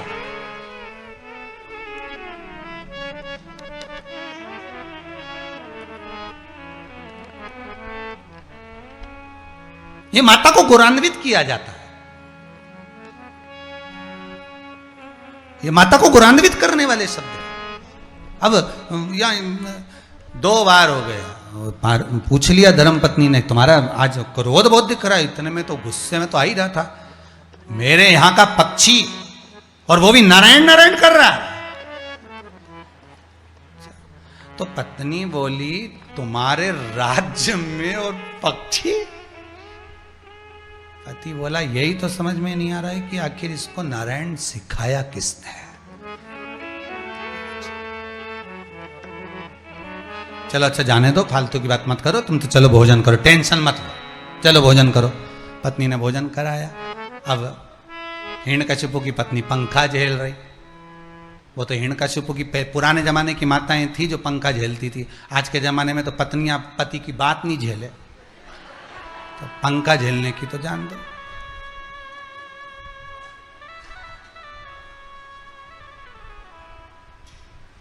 एक बार पति बोल दे कि पानी लिया और ये पानी लेके आई, और ये कंप्यूटर में लगा या लैपटॉप पे लगा या मोबाइल में लगा और काम में लगा, लो पति काम में लगा नहीं, लो नहीं सुना, फिर तो ये टेबल पे धरे ये रखा है, नौकर नहीं है, वो जाए। एक ये जो 10 मिनट पानी लेके नहीं खड़ी रही, और एक रामचरितमानस में लक्ष्मण जी की धर्म पत्नी माता उर्मिला 14 वर्ष तक हाथ में पानी का लोटा लेकर खड़ी रही। क्यों? लक्ष्मण जी ने कहा उर्मिला मुझे प्यास लग रही है, पानी ला दे। उर्मिला जल लेने के लिए जब गई, पानी लेकर आई, जैसे ही जल लाई, लो स्वामी। लक्ष्मण ने कहा उर्मिला तेरे हाथ का पानी तो मैं 14 साल के बाद पीऊंगा। चल दिया। उर्मिला 14 वर्ष तक हाथ में जल लेकर खड़ी रही। एक भारत की भूमि की वो नारी 14 वर्ष तक जल लेकर खड़ी थी अपने पति के लिए।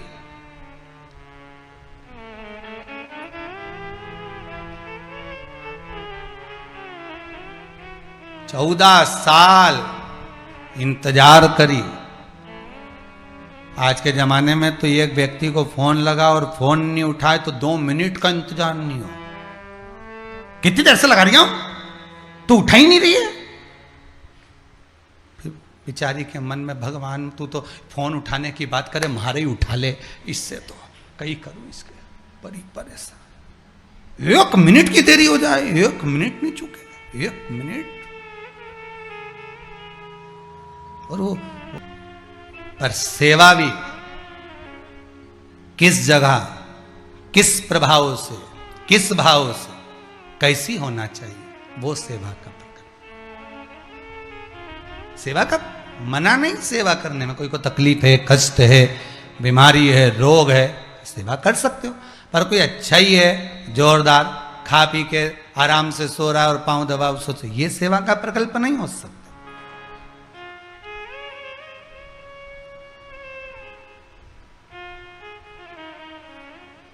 ये सेवा का प्रकल्प नहीं होगा। अब पत्नी प्रहलाद जी की माता पति के चरण दबा रही, और दबाते दबाते फिर बोल दिया स्वामी स्वामी। स्वामी बोले बोलो क्या बात है? पर मेरे को आज बड़ी बेचैनी हो रही है।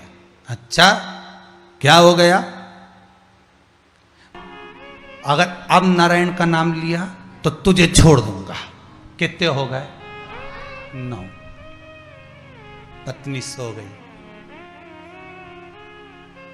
रात्रि का दूसरा पहर, खूब जोरदार नींद लगी और तिमो उठ के चिल्ला दी, बचाओ बचाओ बचाओ। जैसी चिल्लाई, पति ने कहा नारायण नारायण तो नहीं आ गया। 2 बार निकल गए, हो गए 11। पत्नी चैन की नींद सोई। अब जो होगा देखा जाएगा। और दूसरे दिन तो खंबे के पास पहुंच गया। और क्योंकि इसमें भगवान तेरा, हाँ इसी में बस भगवान तो इंतजार कर रहा था कि मुंह से एक बार तो निकल जाए राम, एक बार तो निकल जाए नारायण, एक बार तो निकल जाए शिव। आज अगर लोग दुनिया के शंकर का शिवलिंग बनाकर पूजन कर रहे हैं, भगवान भी चाहता है कि तीसरी लहर को रोकना है, जनमानस का कल्याण करना है, तो श्रावण के महीने में शिवरात्रि का उत्सव कर कर शंकर का अनुमोदन ये शिव ने बना रखा है, शंकर ने कह रखा। उसी तरह हमारी चित्तवृत्ति में भी वो बात समाहित होना चाहिए कि कैसे भी नारायण निकले तो इसका उद्धार तब होगा जब नारायण निकलेगा। खंबे में, तो खंबे में भगवान, हाँ है, गदा का प्रहार करा, खंबा टूट के नीचे गिर गया, नरसिंह भगवान प्रकट होगा। अभी इसको विश्वास ही नहीं था कि खंबे में भगवान होगा। जब विश्वास पैदा हुआ कि खंबे में भी भगवान हो सकता है क्या, तब गदा का प्रहार करा। जब तक विश्वास नहीं होता भगवान कभी प्रकट होता ही नहीं है। मानो तो गंगा मां, ना मानो तो बहता पानी, मानो तो पत्थर नहीं तो महादेव, मानो तो कंकर नहीं तो शंकर। आपकी चित्तवृत्ति में आप जो मान लोगे कि ये कंकर है तो कंकर और शंकर है तो शंकर, आपकी चित्तवृत्ति में लग जाए कि शिव महापुराण शंकर का ही एक स्वरूप है। जिस शिवलिंग का हम निर्माण कर रहे हैं वो शंकर का स्वरूप है। उसके कंकर कंकर में कण कण में शिव समाया है, तो शंकर मिलेगा उसमें, शिव मिलेगा।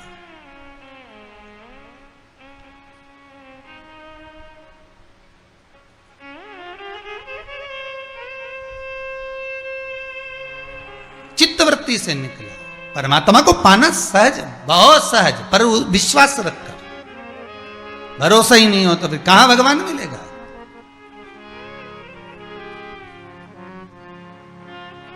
कहां परमात्मा? यहां शिव महापुराण की कथा में शंकर की पूजन का विधान है। शिव को ये चढ़ाना, शंकर का ऐसा अनुमोदन करना, ऐसा स्मरण करना।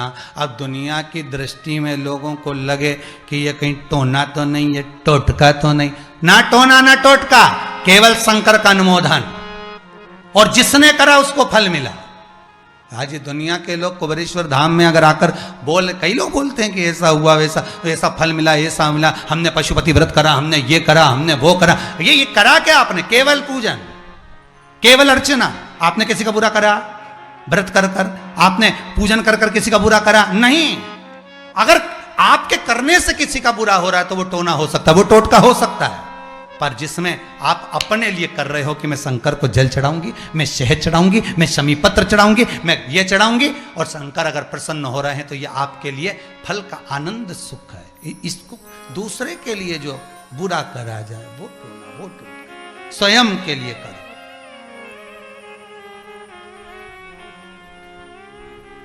स्वयं के लिए वो सुख में।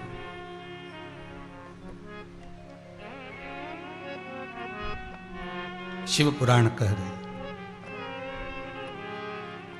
शंकर का चरित्र कह रहा है, शिव का अनुमोदन कर रहा है। कद्रू की चित्तवृत्ति में थोड़ी सी अंदर जिह्वा पर वीनता के लिए अपशब्द हो गया, वो शब्द गया अपने पुत्र की। अब मन में आया कि गुरुदेव ये बताओ कि सबकी एक एक जीवान होती है, सांप की दो जीवान कैसे? ये भी प्रसंग है महाराज जी। जिस समय पर वीनता देवी दासी बन गई कद्रू की, कद्रू कहती जाओ हमारी पादुका उठा कर लाओ, वो पादुका उठा कर लाती। जाओ हमारे वस्त्र लेकर जाओ, धो कर लाइए, वो वस्त्र धोने चली जाती। फिर कहती जाओ ऐसा कर कर आओ, वो ऐसा करने। 24 घंटे कद्रू वीनता से काम पर काम कराती। एक दिन श्री गरुण जी महाराज अपनी माता को लेने के लिए आए। माँ घर चलो, तुम्हारी याद आ रही है माँ, बहुत दिन हो जाते। कमरे में, कक्ष में आप हमें स्नेह नहीं करती माँ, कभी अपने हस्त कमल हमारे मस्तक पर नहीं रखती माँ। माँ घर चलिए, घर चलो माँ। वीनता जाने लगी। कद्रू ने चिल्लाकर आवाज लगाई, ए वीनता, तुझे मालूम नहीं है कि अभी मैं विश्राम करूंगी तो मेरे शयन कक्ष की तैयारी तुझे करना है। वीनता ने कहा, गरुण बेटा तुम चलो, मैं आती हूं। रात्रि भर गरुण जी महाराज अपनी मां वीनता का इंतजार करते रहे। रात्रि भर वरुण और गरुण दोनों इंतजार कर रहे, पर वीनता नहीं आई। कई साल निकल गए, साथ वीनता आती नहीं। रात भर गरुण सोते नहीं, नैनों में नींद आती नहीं। एक दिन मन में आया, पूछा जाए मां से, मां तू रात भर सोती भी है कि नहीं सोती? विश्राम करती है कि नहीं करती मां? तुझे निंद्रा आती कि नहीं आती मां? पूछा वीनता से गरुण जी महाराज ने, मां तू सोती नहीं क्या, विश्राम नहीं करती क्या? वीनता कहती है, रात्रि को मैं जब कद्रू का शयन कक्ष तैयार कर देती हूँ, कद्रू जब सोती है मैं उसके चरण दबा देती हूँ, चरणों में तेल लगा देती हूँ, कद्रू की नींद आ जाती है तो कद्रू मुझसे कहकर जाती है कि मेरे कक्ष के बाहर खड़ी रहना, सोना मती, विश्राम मत करना, मैं रात को आकर देखूंगी। सुबह फिर आती है, फिर मुझे काम में लगा देती है। 24 घंटे कद्रू वीनता से काम करवाती है, 24 घंटे। कई साल निकल गए वीनता के, कई साल, कई वर्ष निकल गए, कई वर्ष, सुख नहीं मिला। एक दिन गरुण जी ने वरुण जी से कहा, वरुण चल मेरे साथ, अपन दोनों चलते। दोनों की दोनों चलकर अपन कद्रू से पूछते हैं। माता कद्रू के पास में पहुंचे और माता कद्रू से जाकर निवेदन कहा, मां, ए बड़ी मां, बड़ी मां, गरुण तुम वरुण को लेकर आए हो, क्या बात है? मां, हाथ जोड़कर मैं निवेदन करता हूं आपसे, आप मेरी माता को दास्य भाव से मुक्त कर दो। आप इसको दास्य भाव से मुक्त कर दीजिए, आप दासी के पद से हटा दीजिए। आप दासी के पद से इसको मुक्त कर दो। कद्रू ने कहा, दासी के पद से तो मैं मुक्त कर दूंगी, पर शर्त एक है। क्या? मेरे पुत्रों के लिए, मेरे लिए तुम्हें बैकुंठ से अमृत लाना पड़ेगा। अमृत का कलश लेकर आओ।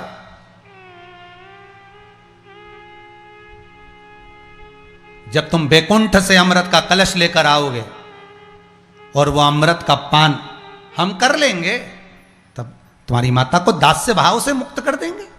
जाओ, लेकर आओ।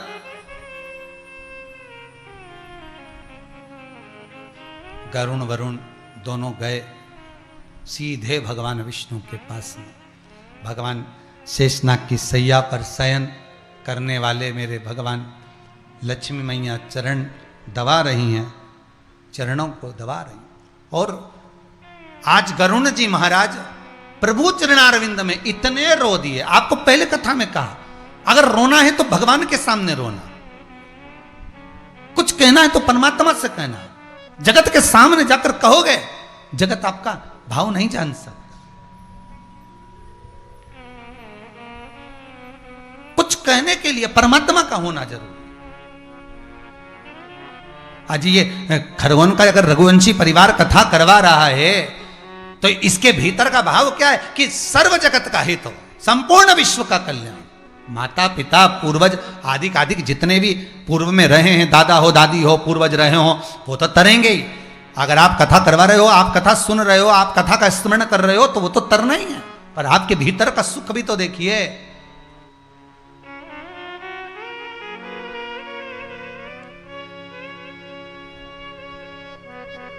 गरुण जी खूब रोए साहब। भगवान विष्णु तो विश्राम कर रहे थे, लक्ष्मी माता के नैनों से जल की धार निकल गई, भगवान के चरणों पर पड़ गई। जैसे ही भगवान के चरणों पर लक्ष्मी की अश्रु की धार पड़ी, लक्ष्मी जी ने पूछ लिया, नारायण ने उठते से पूछा, लक्ष्मी ये क्या है? आज क्या क्षीर सागर का जल लहरें उछल कर क्या मेरे चरणों में आ गई है? लक्ष्मी जी कहती है नहीं। तो फिर ये क्या मेरे पांव पर पड़ा है? लक्ष्मी जी कहती हैं ये गरुण के नेत्रों का जल है। तो गरुण तो दरवाजे पर खड़ा है, द्वार पर, ड्राइवर तो बाहर, गाड़ी तो बाहर, फिर तो क्यों रो रही है? लक्ष्मी जी बोल रही मैं नहीं रो रही, ये गरुण के नेत्रों का जल है जो मेरे नेत्रों से झलक रहा है। किसी को दुखी देखकर जब आपकी आंखों में जल भर जाए, समझ लेना ये जल आपकी आंख का नहीं, आपके नेत्रों का नहीं, सामने वाला व्यक्ति जो तुम्हारे पास में रोया है, सामने वाला व्यक्ति जिसके नैनों में जल भरा था, ये जल उसका है। ये जल आपका नहीं है, ये जल उसका है।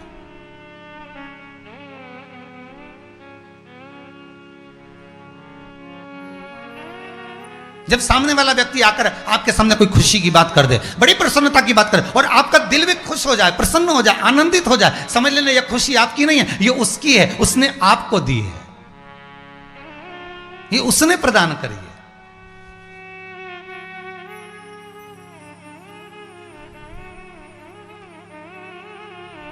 अब लक्ष्मी दूर हो रही है, नहीं नहीं नहीं, ये गरुण के नेत्रों का जल है। मैं तो उसको दरवाजे के पास खड़ा देख रही हूं और वह लगातार रो रहा है, उसकी आंखों से जल बह रहा है, रो रहा है, उसको देखकर मैं रो रही हूं। ओ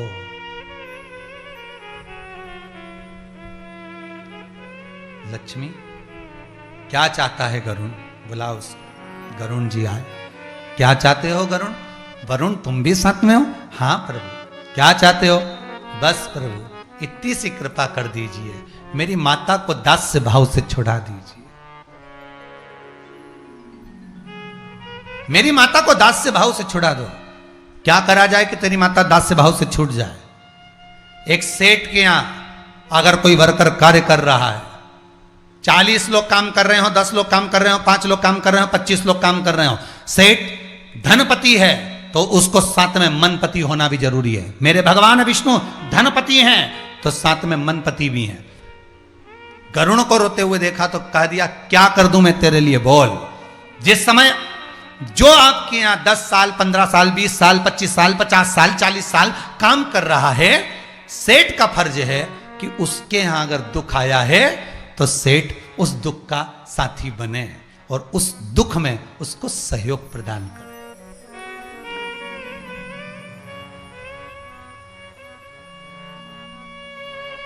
उस दुख में वो शामिल हो।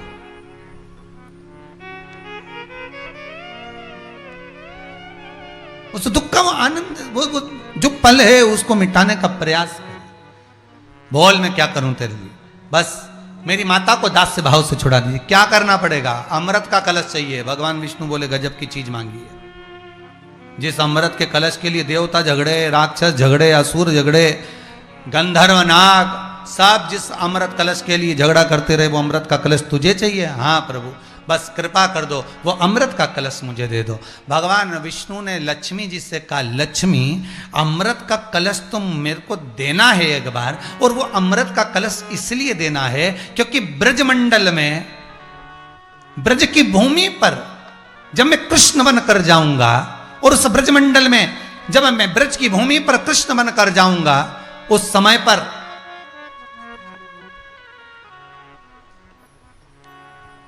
जब मैं कालिया नाग का मर्दन करूंगा, उसका विष यमुना जी के जल में चारों तरफ रहेगा। जिसका जल पीकर गाय मर जाए, कालिया नाग का विष कितना प्रबल था, सहस्त्र हजारों फण जिसके हैं, जिसका जल पीकर गाय मर जाए, जिसका जल पीकर मनुष्य मर जाए, तो क्या मेरे प्राण नहीं छूटेंगे? मैं भी तो मनुष्य बनकर जा रहा हूं। पर ये अमृत में आज अगर गरुण को दूंगा, और गरुण ये अमृत लेकर जब जाएगा किसी स्थान पर गरुण जी महाराज जब इस अमृत के कलश को रखेंगे, अमृत के कलश को जब गरुण जी महाराज रखेंगे और अमृत का कलश जमा रखा रहेगा, उसकी एकाध बूंद नीचे गिरेगी तो उसका सुख मुझे भी तो मिलेगा। तो भगवान ने गरुण जी से कहा, गरुण जी तुम लेकर जाओ, अमृत का कलश मना नहीं है, पर कहाँ लेकर जाओगे? और ले जाते तुम इस अमृत के कलश को थक गए तो गरुण जी ने कहा, प्रभु आप बताओ क्या करना है? भगवान ने कह दिया, ले आते काम करना, ब्रजमंडल में यमुना जी के घाट पर इस अमृत के कलश को पहला विश्राम देना, ठीक है। दूसरा विश्राम, अमृत के कलश को कद्रू के हाथ में मत देना, अमृत के कलश को भूमि पर रखना, ठीक है।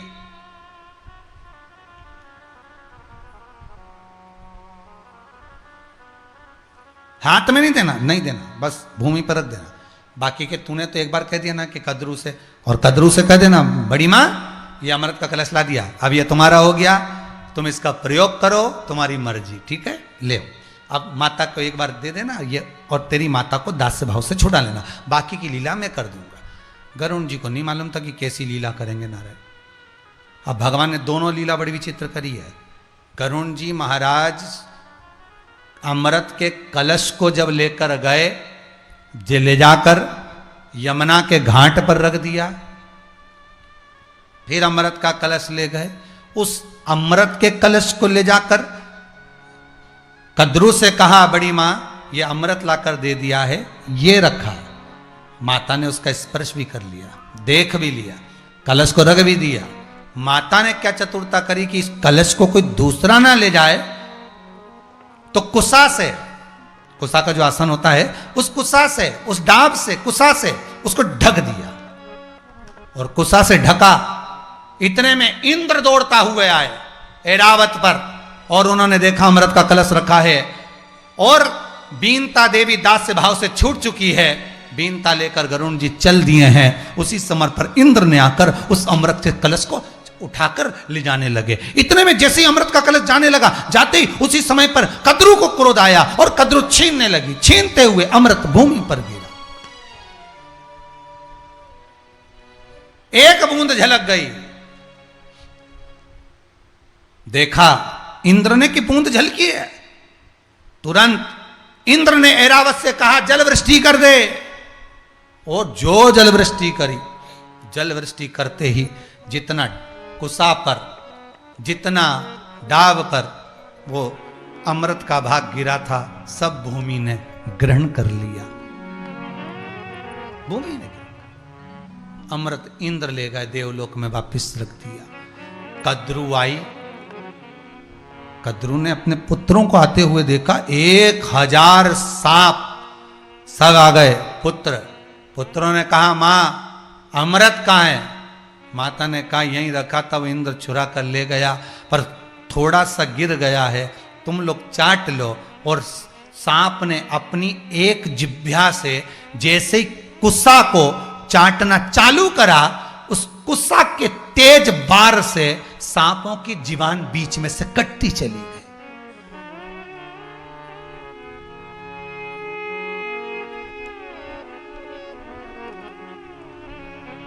सांपों की जीवान बीच में से कटती चली गई। कितनी जिब्बिया हो गई? सर्प की 2 जिब्बिया।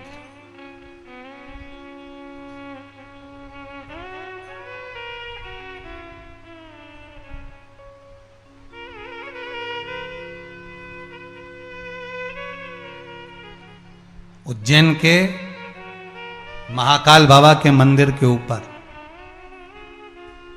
नाग पंचमी के दिन नागचंद्र का दर्शन होता है। साल में केवल एक बार, वर्ष में केवल एक बार मेरा बाबा उन नागों की मस्ती में, उन नागों के साथ में अटखेलियां करता है। अटखेलियां करता। 2 जिब्बिया हो गई। इसमें दोष किसका है? माता का।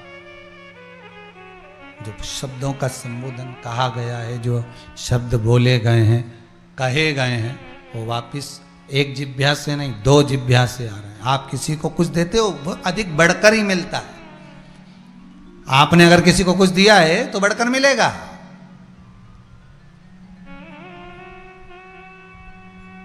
वो द्रौपदी ने भगवान कृष्ण के हाथ में जब चोट लगी, अपना चीर फाड़ा, उसको हाथ पे लपेटा।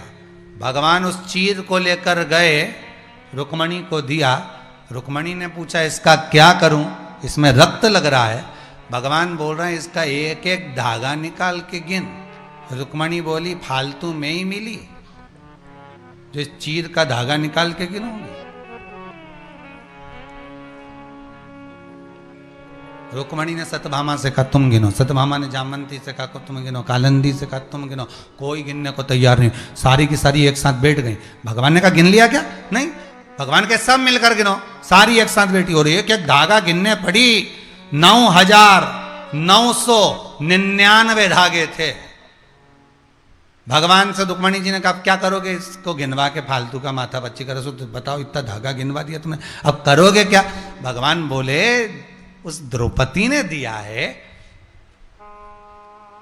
दुनिया के लोगों को लगा चीर दिया है, और 9999 जब दुशासन ने चीर खींचा, भगवान ने तुरंत रुक्मणी से कहा कितनी साड़ी धरी तेरे पास, जल्दी निकाल के ला, अलमारियां खाली करो, जल्दी लाओ। तो इतना बड़ा पोटला बांध के कहां ले जाओगा? भगवान रुक्मणी जी पूछी सत्यभामा जामवंती काले इतनी साड़ियां लेकर कहां जाओगे? भगवान बोले याद कर क्या, और द्रौपदी ने मेरे हाथ में एक चीर बांधा था, उसमें कितने धागे थे कि 9999। आज द्रौपदी को लौटाने का समय आ गया। तो रुक्मणी जी बोली उन्हें तो इतना सा बांधा था, तो बांधा भले इतना सा, पर धागा तो ज्यादा था। धागा ज्यादा है कि नहीं? धागा ज्यादा था।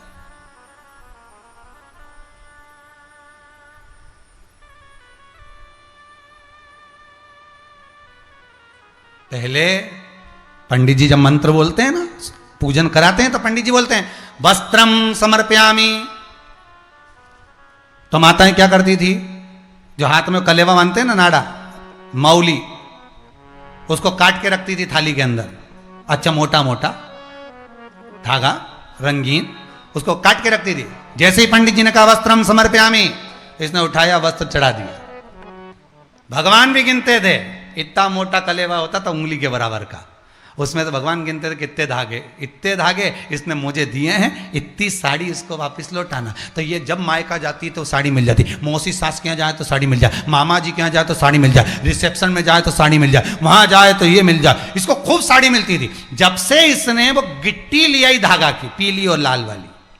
आजकल क्या चलती है, वो मोली मोटा वाला कोई नहीं चढ़ा, क्योंकि टूटे ही नहीं, तो इनने धागा की गिट्टियां है ना, दो धागा की, पीला और लाल वाली, ऐसी बनी बंदी है, उसको तोड़ तोड़ के वस्त्रम समर्पयामि। भगवान ने मन में सोचा, तूने दो धागा चढ़ाया, एक मायके से एक ससुराल से, जा तू भी, तूने दो चढ़ाया, दो मिलेगा, ज्यादा चढ़ाती तो ज्यादा मिलता। अब वो मोटा वाला अगर लच्छा चढ़ाती, नाड़ा चढ़ाती, मौली चढ़ाती, तो भगवान भी गिन के देता 25-30 तो धागे उसमें पारिवारिक, तुम भी घर जाके गिनना, मोटा वाला जो लच्छी होती ना, उसका एक एक धागा निकाल के गिनना, कम से कम 20-25 धागा तो होगा उसमें, पतला पतला, तो उतना भगवान भी देता था। अब आज के जमाने में तो गिट्टियां आए, जैसे पंडित जी बोले वस्त्रम समर्पयामि, ने तोड़ा चढ़ाया, भगवान ने गिना कितना, तो एक लाल, एक ने पीला, तो एक मायका की, एक ससुराल की, जा। भगवान भी बोल देते उतना ही मिलेगा जितना दिया।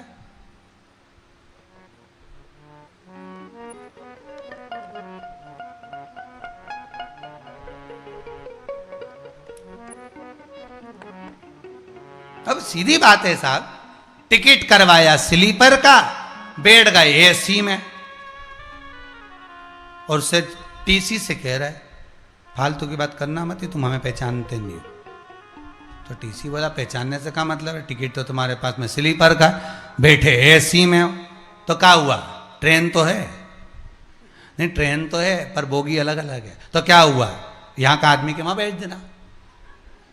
अब वो मानेगा क्या, नहीं, जैसा तुमने करवाया है वैसा तुम्हें फल की प्राप्ति, अर्थात तुमने जैसा टिकट करवाया वैसा बैठने को मिलेगा, जैसा तुमने दान करा वैसा तुम्हें मिलेगा, जैसा तुमने पुण्य करा वैसा तुम्हें मिलेगा, जैसा तुमने सत्कर्म करा वैसा प्राप्त होगा, जैसा तुमने भजन करा वैसा मिलेगा, जैसा तुमने कपट करा वैसा तुम्हें मिलेगा। तुम अगर किसी पर छल प्रपंच करते हो वैसा ही तुम्हें प्राप्त होगा, वैसा ही मिलेगा। करेले का बीज लगा रहे और क्या कि में केरी हो जाए। भगवान भी सोचे ओ करेला लगाया है तो केरी कहां से आएगी, करेला करेला ही रहेगा, केरी नहीं हो सकती। मिले कैसे, प्राप्त कैसे हो। महाराज शिव पुराण कह रहे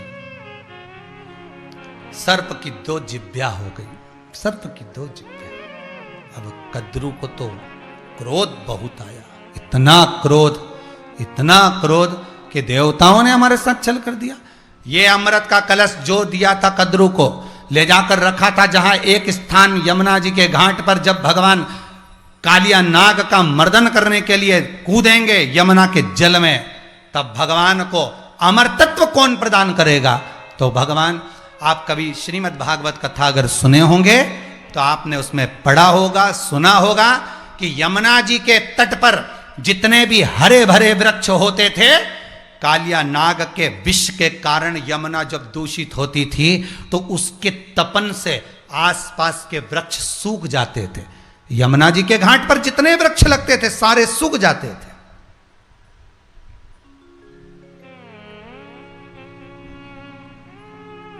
कालिया नाग का विष इतना प्रबल था कि वो सारे वृक्ष सूख गए, सारे वृक्ष सूख जाएं, पर एक वृक्ष ऐसा था जिस पर भगवान कृष्ण चढ़े थे और चढ़कर यमुना जी में कूदे थे, वो कदम का वृक्ष। वो एक कदम का वृक्ष यमुना के घाट पर हरा भरा दिख रहा था, बिल्कुल हरा भरा। तो कृष्ण ने अपने मित्रों से पूछा कि सारे वृक्ष सूखे, ये वृक्ष हरा क्यों है, ये वृक्ष इतना हरा भरा कैसे, क्या कारण है, कैसे है ये, किस लिए, जिस पर भगवान कृष्ण चढ़कर कूदे थे वो वृक्ष हरा भरा था। सारे सूख गए, एक हरा भरा। बस यही शिव पुराण की कथा कह रही है। सब सूख जाएंगे, पर तुम अगर शिव का गुणगान गा रहे हो, शंकर का भजन कर रहे हो, स्मरण कर रहे हो, तो यह विश्वास रखना कि तुम तो हरे भरे रहोगे ही, वो सूख नहीं सकता। देखिए पूरे यमुना जी के घाट पर सारे वृक्ष सूख गए, एक कदम का वृक्ष जिस पर भगवान कृष्ण चढ़कर यमुना जी में कूदे, वो वृक्ष हरा भरा। किस कारण से? क्योंकि जब ये अमृत का कलश आया था, यमुना जी के घाट पर रखा था, उसकी एक बूंद उस कदम के पेड़ के नीचे पड़ गई थी, जिससे सारे वृक्ष सूख गए, पर वो कदम का वृक्ष नहीं सूखा, वो हरा भरा बना। वही अमृत की बूंद है शिव महापुराण की कथा। संसार सागर में अपन सब वृक्ष हैं, संसार सागर में अपन सब वृक्ष हैं, पर संसार सागर के सारे वृक्ष सूख सकते हैं, पर शिव की अमृत का अगर एक बूंद मिल गया, शिव महापुराण की एक अमृत बूंद हमको मिल गई, तो फिर आप सूख नहीं सकते। बाबा आपको साथ कर रखेगा।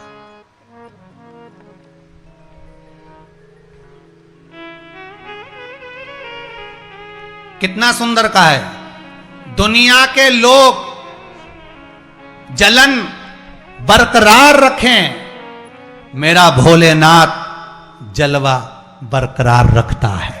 भले दुनिया के लोग जलन बरकरार रखें, दुनिया के लोग कितनी भी जलन बरकरार रखें, पर मेरा शंभो, मेरा शंकर, मेरा त्रिकालदर्शी, मेरा विश्वनाथ, मेरा कालों का काल महाकाल जलवा बरकरार रखेगा।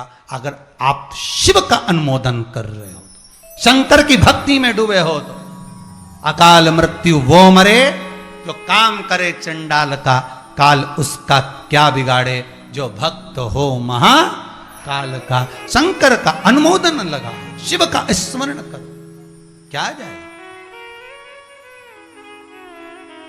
अमृत की बूंद एक कदम के पेड़ के नीचे गिर गई, वो कदम का पेड़ हरा भरा रहा। शिव महापुराण की एक बूंद, शंकर की कृपा की एक बूंद अगर इस मन के अंदर गिर जाए, इस जीव के भीतर उतर जाए, तो बताओ फिर ये जीव भटकेगा क्या?